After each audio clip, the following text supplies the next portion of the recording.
All right, here we go. Let's get this show on the road. Would the people around you say that you are the real deal? If somebody asked them, are you the real deal? And looking at yourself, would you say that you are?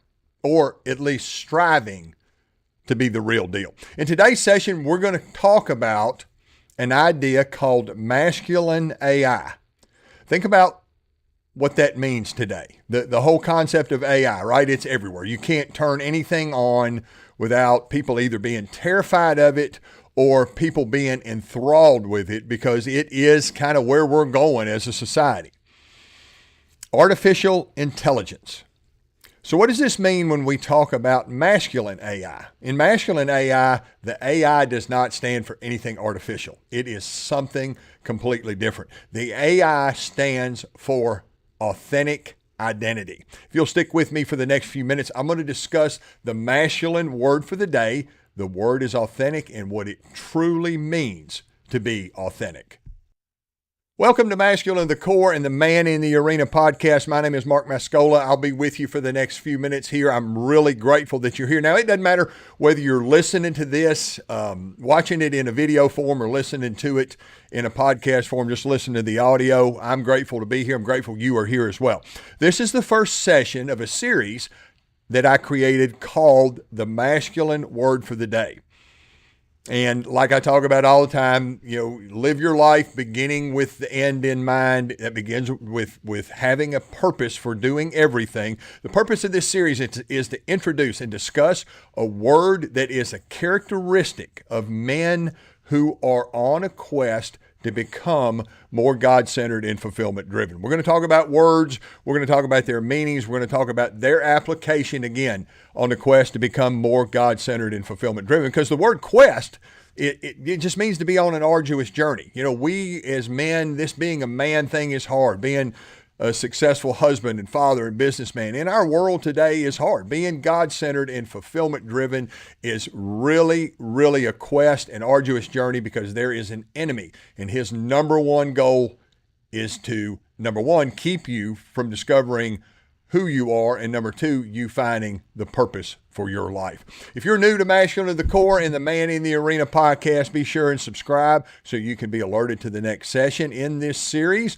Again, the series is titled The Masculine Word for the Day. So let's talk about being authentic. If I ask you the definition of the word authentic, what would you say? You would say to be authentic would to be yourself, right? You would use the word real in some shape, form, or fashion.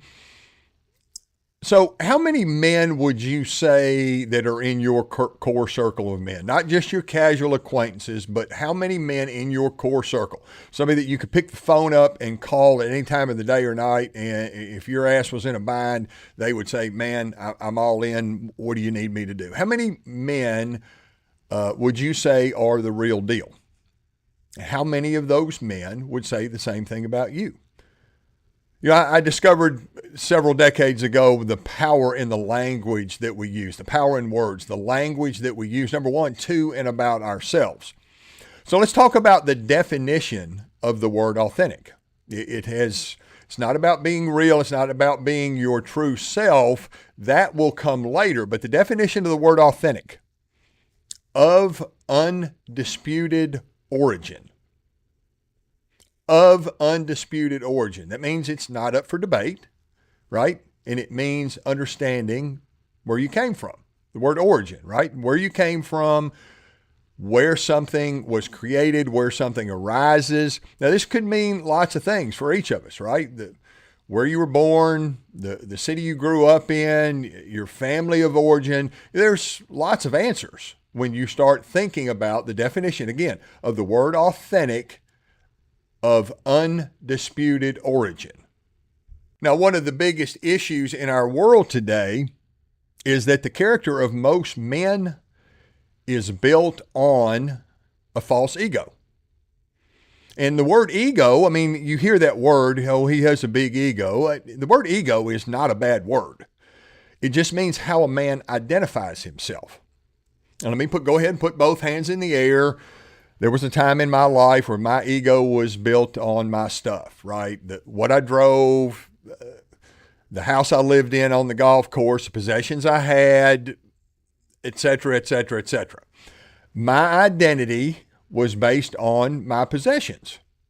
And let me tell you, any identity that is based on a possession or stuff or what we do for a living is based on a false ego. You see, there are three parts to a man's ego. Again, how a man identifies himself, and all three of these matter. Now, I'm not going to tell you one. I'm going to tell you there's one more important than the other two, but you have to get these in the proper sequence. The word sequence means to just understand the proper order of things. The word ego has three parts.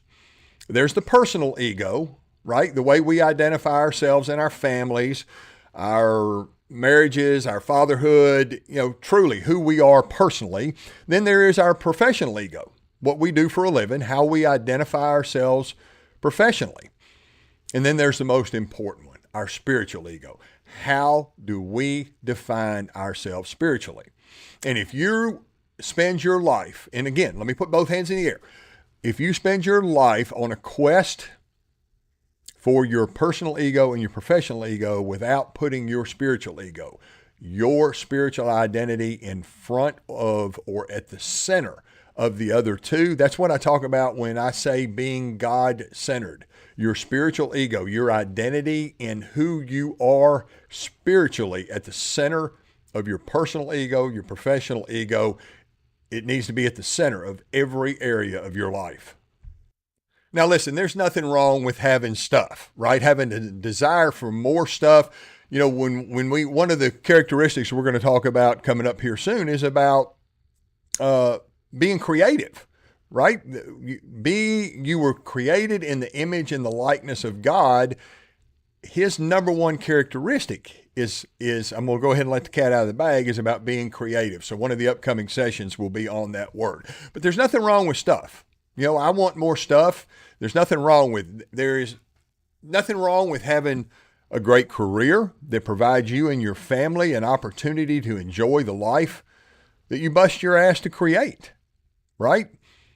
But the last one, again, needs to be the first one. What is your spiritual identity? And here's the statement of what this entire session, and really what it means to be masculine to the core. When I talk about men who are committed, optimistic, resilient, and empowered, they're given the strength to be authentic, because being authentic means that your undisputed origin begins with and in God. When you are authentic in your spiritual ego first, you will carry your authentic self into both your personal and your professional life. I discovered this for myself over 25 years ago, because my quest for my personal and professional ego ran me into the ditch of addiction. And when I discovered this, when God enlightened me to this over 25 years ago, I made a promise to God that I was going to share this information, that there was a higher power who created men in the image and the likeness of the power itself. And that higher power called God created each of us. That means me, that means you. We weren't put here haphazardly. The power that created us in the image and the likeness of the power itself created each of us with and for a higher purpose. Until you discover those two things, who you are in God and that God created you with and for a purpose, who you are, whose you are, and the purpose that you were put here, you're going to be paddling against a current that let me just be honest with you, your paddle isn't big enough. You can't go against that current. You can go out here and try to create your life, but if God's not at the center of it, your paddle ain't big enough to make it up the stream. Your desire for more power needs to be a desire for more power with a capital P.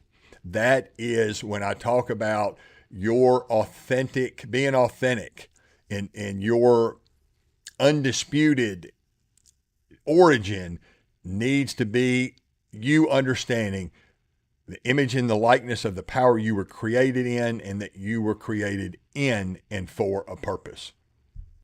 And let me tell you, men who know who they are and whose they are. And just like with the word power, the whose has a capital W for a reason.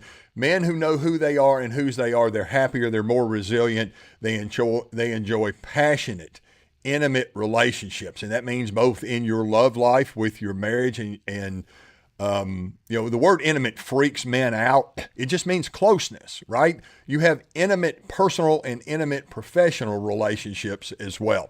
Bottom line, men who know who they are and whose they are more optimistic. And yes, I let another cat out of the bag. Optimistic is one of the upcoming masculine words for the day. So be sure and subscribe. Until next time, go and be the best and most powerful version of yourself. You know, the authentic man God created you to be and become in the masculine image of the power itself. You absolutely deserve to have a great day. We'll see you on the next session. Be sure and subscribe. Bye for now.